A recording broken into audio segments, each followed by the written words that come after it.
The Blocktalk podcast started because of my passion for the property management industry. I wanted to start a conversation and add some value within the industry with a diverse range of people and professionals who can add something extra.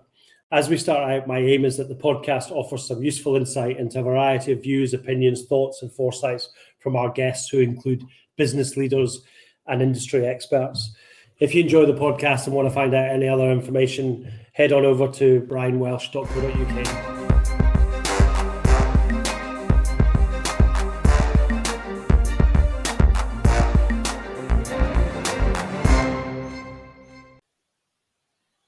Hello and welcome to another episode of the Blocktalk podcast with me, Brian Welsh. Today we're speaking to Cassandra Zanelli, award-winning solicitor and founder of Property Management Legal Services. Cass has extensive experience in the industry and we are delighted to have a chance to speak to her today. Cass, thanks very much for coming on. It's a pleasure to have you. How are you doing today? Good, thank you. And thank you very much for inviting me to speak to you on this podcast. Much appreciated. No, it's good. It's great to have you on, actually. Okay, so to begin with, can you just share a bit about your journey starting up PMLS? Yeah, I suppose I've always wanted to be a lawyer. So back from being a kind of like sassy little girl watching American courtroom dramas and it seeming very glitzy and glamorous, which in reality it isn't. But that kind of inspired me to want to be a lawyer. And I've just kind of worked my way through school, college and university to get to where I am today. So I haven't always done property management as a sector specialism, but I have been doing that for, probably more years than I care to remember.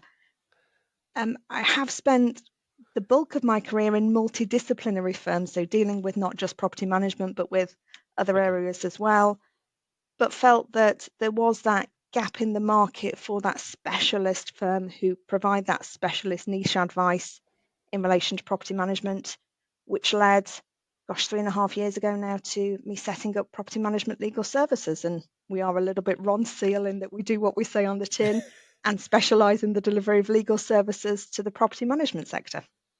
Cool. Yeah, it's always quite difficult. I remember when, as well as obviously this podcast, the software business is called CPL Software, and that really came on the back of a fag packet because I did a management buyout. It was like a day, come up with a name. I went, yeah, okay, that sounds right, because it means something, commercial property and letting software, because I didn't know what I was going to actually end up specializing in, but we have specialized in faction property management. It's actually quite difficult to market a company that's just called, that doesn't have the name of what you do in the title. Yeah, so excellent. Okay, cool. It's very long when you're trying to say it. When you answer the phone to somebody and say, "Oh, my name's Cassandra Zanelli, I'm calling from Property Management Legal Services." Next time around, it will be a shorter name. Actually, to be fair, I won't share what it is, but we're in the middle of a rebrand. In fact, we've been at it for about a month or 2 months now. We've got a couple of agencies, or an agency, sorry, and also someone doing some film stuff for us. And we've gone for a shorter name. Well, sorry, not shorter than CPL, but CPL Software Limited. We've gone to, but we're not rebranding business. We're just coming up with a different product name. So yeah, it takes a lot. Oh man, especially if you involve 4 or 5 people in the project as well, because then you get 4 or 5 different views on everything. So okay, so it's that tell me, bottle of wine on a Friday night, isn't it, where you come up with your best ideas, I think. Yeah, I tend to wake up with mine in the middle of the night and then forget about them in the morning. But that's probably because of the bottle of wine anyway, the night before. But never mind. Yes, but you're right. There's many a great thing being brought up or come up with over a bottle of something. Okay, so what's the most interesting part about what you do then? Let's get into some nitty gritty. What's the interesting and exciting stuff? I love that every day is an adventure. So every day is different, either because of the fee earning work that I'm doing or because of the kind of business ownership side of things as well. So it really is every day is an adventure.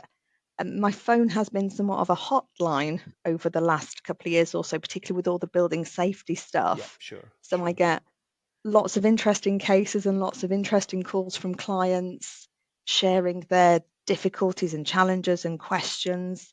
So that's really interesting to see how they're dealing with it and how I can help them deal with it and finding solutions for those really knotty problems sometimes. So I like the variety and that Okay. ability to kind of try and find a route through it for them that gives them that solution that they want. I'm there Yeah. to advise. That's what I'm paid to do. Yeah. And I No, like being absolutely. able to do that. Yeah. No, absolutely. Absolutely. I think the business ownership thing's a one, because that's one that I kind of take for granted now, but certainly in the early years was quite daunting, actually. Because you've started a business because you're good at what you do, doesn't necessarily mean that you're good at doing the business end of it, but that comes with time, right? So I found as well with that I didn't realize the wall was there with the business ownership side of things until I'd hit that wall. And then yeah, having to deal with that and find a solution for that for the business. yeah, That was interesting at times, yeah. but No, I good can fun. I'm imagine. enjoying it. No, what's that phrase? Enjoy what you do and you never work a day in your life. I can't. Tons of people have coined it. I don't know actually where it came from. And that kind of, if you can get to that point, then yeah, it makes makes go to work a lot easier anyway, doesn't it?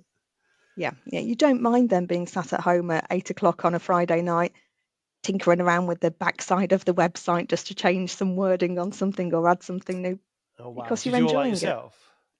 And I have people to assist from a marketing point of view, but yeah, I tend to go onto the website and tinker. Okay, okay. Multi-talented, you see. Yeah, well, there you go. There you go. I don't do that sort of stuff anymore. Jax deals with all that for me. So yeah. Although we're in the middle of another, where the new incarnation's coming with a brand new website. Okay, so, and I was reading about this actually on your website just before we come on. You've been involved in a number of high-profile cases and legislation. Can you tell us what it's like to be so involved in that? Because it sounds very complex. I think it's an incredible privilege. I think I'm incredibly privileged to work for the clients that I do and for the clients to trust me with Yeah, their cases, which I think it's great that they have that trust and faith in me as a lawyer and the advice and assistance that I'm going to provide them with and what I'm going to do for them. So that's really nice. And I'm really lucky, I think, to have been involved with the clients that I have been and to involved with some of the more high profile cases, particularly sure, the ones where I've been acting for either ARMA or TPI as part of sure. those Supreme Court interventions. That Yeah, ability to have an influence on what the law looks like yeah, from a case law point of view and also from the work that I do with TPI in terms of the policy side of things as well. sure. There's a youngster starting out and doing my degree and going through law school. I never expected to have those opportunities, and it's great. Yeah, And I yeah, like to get the younger members of our team, so those that are just starting out on their legal journey, yeah, involved with appropriate parts of that as well, so they can have that exposure, and yeah. it's nice. Yeah, no, and it comes with specialism, doesn't it? Because then you get a name for knowing that market and knowing what you do, and it's quite, I guess, in legal when you do that kind of specialism, because most people would specialize in conveyancing or family or blah blah or blah blah whatever, and but actually becoming a sector specialist for a part of or a business area, if you like, as a solicitor. I mean, it's daunting because it's a vertical, yeah, but also it allows you then to become that specialist. Absolutely. So if we have work experience that we do from time to time, or people that are at university and want to come and Sure. see what it's like in a law firm to see whether this is the career for Uh-huh. them, one of the things that I always say to them is think about getting that specialism and working your way up in a niche. Yeah. Niches, I think, are a good way to go these days rather than being multidisciplinary necessarily. Yeah, yeah. I mean, software is very, very, very similar. You get. I mean, back in the day, certainly when I started, you would go out and you would write software for any business in any market, and then you get those vertical markets then were created, and you had legal software, which I think we were discussing very briefly before we started recording, and then you got property management software. But what it does is it allows you to then carry those years of experience of supplying firms, because at the end of the day, most firms' issues and problems are the same issues and problems that every firm is experiencing. So if you can fix it for one, then you can then take that experience and fix it for many. Yeah. I heard somebody say relatively recently that the legal side of property management is a bit like a magic spell book, that there's only kind of certain lawyers that know where all the spells are and the impact that one spell will have on another spell.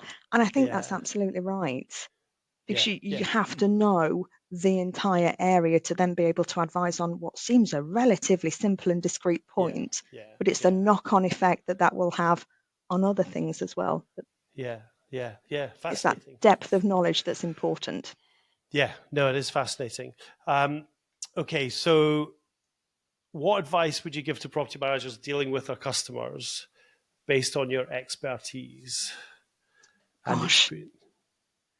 I'm passionate about education and training and that sharing of knowledge, which is why I do a lot of the training that I do for organisations such as, I was about to say ARMA, they're not ARMA anymore, TPI, and the resource hub that we run as well. That I think is really important, that sharing of knowledge and expertise, rather than knowledge being power and to be kept by one person, that sharing it across everybody that's involved is hugely important. And I think life becomes a lot easier when we're all equipped with the same level of knowledge as well, so we all understand something as simple as what a lease is and how a lease operates.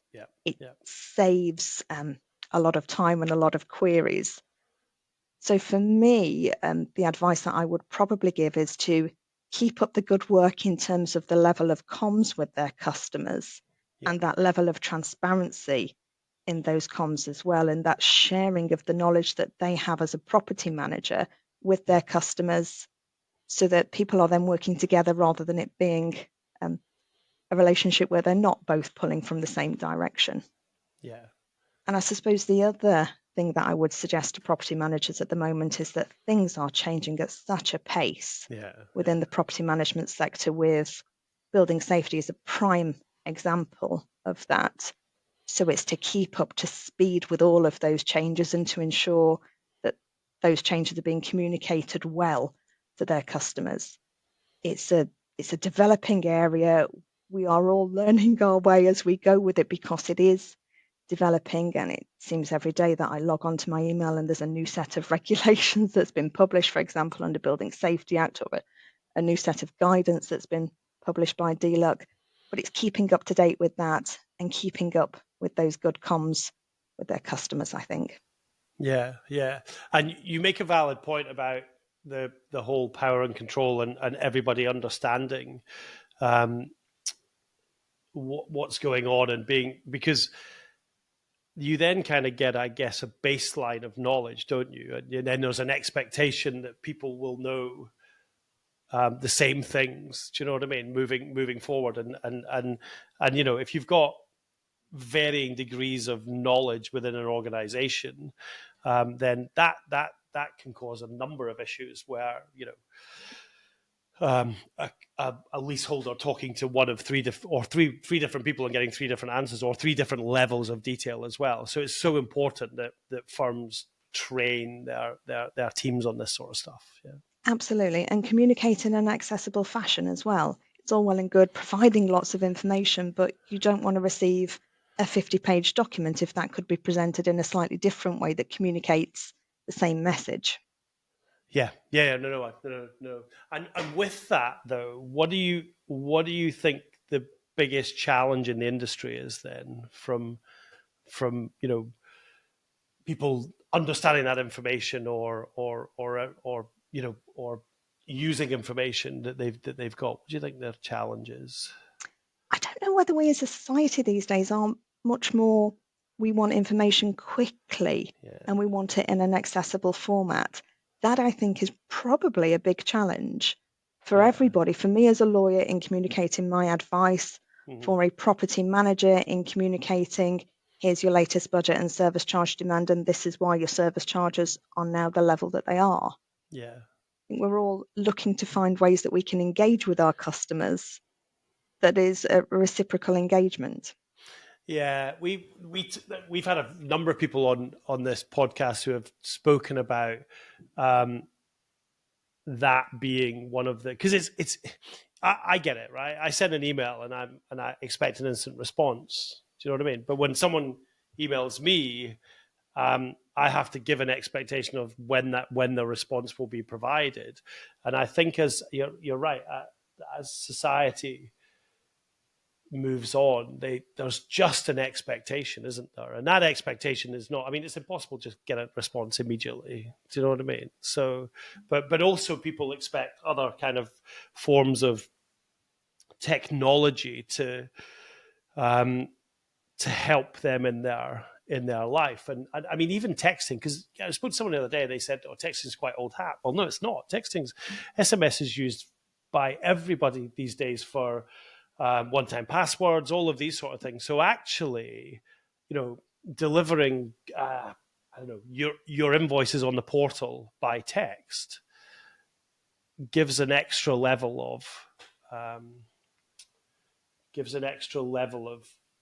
prompting to people to go and pay the bill, whatever it may be, or a reminder to say your bill's not been paid, or a SMS to say the lift's broken in it. You know what I mean? So people are expecting that level of kind of communication all the time now. Yeah. Absolutely. I mean, I'm not saying that I'm going to do something crazy and funky and start delivering my advice through expressive dance or anything of that nature. Not sure that the world is quite ready for that just dance. yet. Yeah. But it is looking at those in a non-dancing fashion, those different ways that clients can access that advice and understand it without being on the receiving end of a 10-page letter that they have to pour themselves a strong cup of coffee to read. Yeah. If we had done this podcast after a bottle of wine on a Friday night, we might have got into some interpretive dance, but you never know. Not just yet for this one. So no. Your listeners can. I don't think anyone wants to see that. Well, certainly for me, anyway. So, okay. So we touched on this slightly earlier. You do write courses for ARMA TPI. How important do you think it is for industry to engage in CPD? Because obviously, you come from a world where CPD is just a thing, and it's always been a thing, and it was probably talked about very much through university and law, and doing law at university and things like that. How important do you think it is in this industry, and also how do you think it's changed over the years? I think it's incredibly important with the ever-changing landscape that we've got at the moment to make sure that property managers are staying up to date with all of those changes. It is hugely important. I went on holiday for 2 weeks in the summer and came back, and the landscape had changed just in that 2-week period. So it is trying to keep up with that and to keep on top of that. And TPI do a fantastic job in terms of the training courses that they offer, but also the updates that they offer to their members, whether it be member firms or individual members. So resources such as Building Safety Hub that TPI maintain and operate, incredibly useful. And it is important that property managers, when they receive those bulletins or updates, whatever it might be, are engaging with those and reading those so that they can make sure that they don't do what I did for 2 weeks on holiday and come back and find that they're feeling that they've fallen behind a little bit. But yeah, training is incredibly important. What I think has perhaps changed, certainly since COVID, and it was probably COVID that drove this more than anything, is the manner in which that training is being delivered. Prior to that, the training and the courses that I was doing with ARMA, as they were back then, were delivered face-to-face at various locations up and down the country. The bulk of the courses that I now deliver for TPI are delivered online. Right. Okay. But it's not I mean, I've been sat through webinars where you sit there for an hour and you just watch a video. The training it's interactive training. I tend to find that people book courses because they have a burning question that they want to ask. And that's the reason they booked on that specific course or that specific webinar. So with it being interactive, they have the ability to ask that burning question that drove them to book that particular course or that webinar that day. And I hope that that continues. That engagement is important, but that accessibility, so you can access training in those different ways, is important as well. We're back to doing some face-to-face, but as I say, the bulk of it online, but live online, so that there is that two-way traffic. Yeah, no, that's good. That's good. I have to say, and I've spoken about this many times before, I do struggle with online. I don't know, maybe it's an age thing. Maybe it's just, I just find face-to-face connections and you know, just body language, absolutely everything is far easier when you sit across the desk or in a room with someone. But you know, we've all become used to the online way, and actually it is a very effective delivery method. But I guess everyone just needs to understand that different people retain information and absorb information in different ways. So it's quite, you need to be dealing with all three of them, or multiple different ways of people accessing or taking in information as they're going. Yeah, Okay. I'm not a massive fan of PowerPoint. No. So if I do any training where it's just me doing the training, there won't be slides or PowerPoint. It will be a set of course notes instead. Yeah. I take the view that that's infinitely more useful to somebody when they're back at the desk in 3 weeks' time or 3 months' time, being able to go back to a set of notes and follow it through than a random set of words and sentences on a slide. Yeah, no, you're right. You're right. I mean, I have been on many presentations, probably not training courses, to be fair, where the presenter has literally put a slide up and then read out loud what the slide says. I mean, everyone can read it themselves, you know. So, you know, so what was it? Someone once said to me, a slide should never have more than 10 words on it. It was a presentation coach actually that said that to me. Never have more than 10 words. It's just for you to prompt you of what you're going to say. Yeah. So. But people still need that something to take away from that training, so that when they are dealing with that problem in real time, that they have that source material there to go to and go, she spoke about that on that training. Let me go to my notes. There's the answer to my problem. Yeah, no, absolutely. Absolutely. Sounds like you've got that nailed then, yeah? I'm not sure about that, but I'll take it. Every day of the week. Okay. Anything else that you want to throw at us about legal services and property management before we close? Oh gosh, I'm trying to think now. Put me on the spot with that one. Always try to just once, you know. So no, just to, I suppose, thank you for inviting me to come along and speak to you. It's been great. I thoroughly enjoy what I do, so the opportunity to have a chat with you about it is great. Thank you. And that's been brilliant. No, it's really interesting, and that has been a really worthwhile chat. Yeah, thanks so much for coming on, Cass.